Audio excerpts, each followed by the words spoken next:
Tax applicable to investors. The very mention of the word tax makes us nervous, right? पर क्या आप जानते हैं कि अच्छी टैक्स प्लानिंग करके आप अपने टैक्सेस और उसकी वजह से होने वाली नर्वसनेस को काफ़ी हद तक कम कर सकते हैं। और अच्छी टैक्स प्लानिंग के लिए ज़रूरी है कि कहीं भी पैसे इन्वेस्ट करने से पहले आपको मालूम रहे कि उसका आपके टैक्सेस पर क्या असर पड़ेगा। In this video, we will learn about the tax implications on your investments through various avenues. सबसे पहले हम देखेंगे कि अगर आपने स्टॉक्स में इन्वेस्ट किया है तो आपको कितना टैक्स भरना पड़ेगा।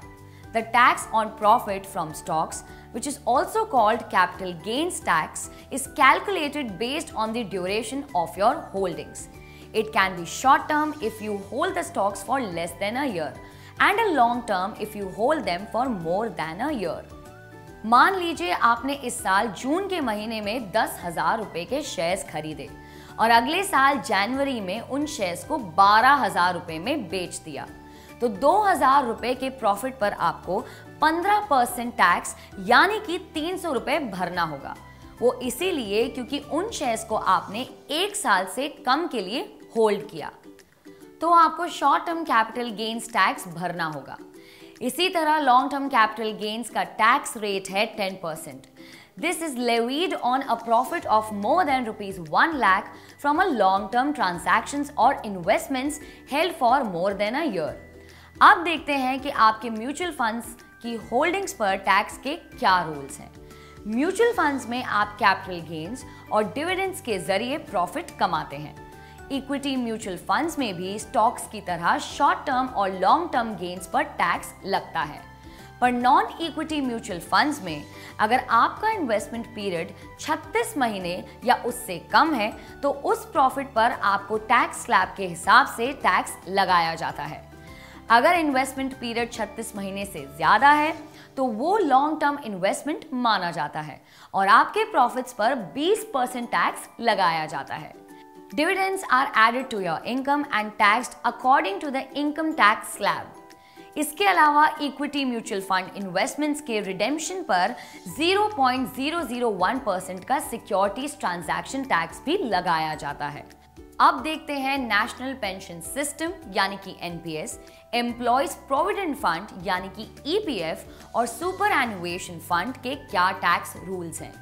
All your contributions to NPS, EPF and superannuation fund become taxable if the amount exceeds ₹7.5 lakhs in a financial year. Retirement के समय NPS में जमा पैसे में से 40% तक विड्रॉ करने पर टैक्स नहीं लगता है। चलिए अब फिक्स्ड डिपॉजिट पर लगने वाले टैक्सेस के बारे में भी जान लेते हैं। FD यानी कि फिक्स्ड डिपॉजिट पर कमाया हुआ इंटरेस्ट भी टैक्सेबल होता है। It is added to your total income and taxed at the slab rates that apply to you.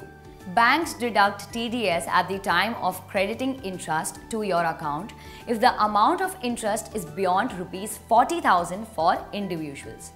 For senior citizens, tax is deducted if the interest exceeds ₹50,000. Let's look at gold next. Most gold investments qualify for long-term capital gains if the holding period is more than 36 months. The tax rate is levied at 20%. This comes with the indexation benefit, which involves recalculating the purchase prices after accounting for inflation. The short-term capital gains tax rate are applied according to the income tax slab for a holding period less than 36 months. That's all in this video, folks.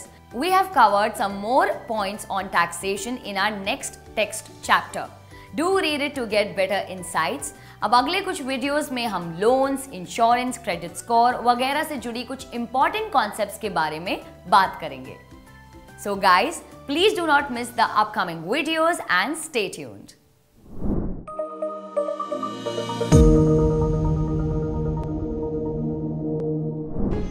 Investment in securities market are subject to market risks. Read all the related documents carefully before investing.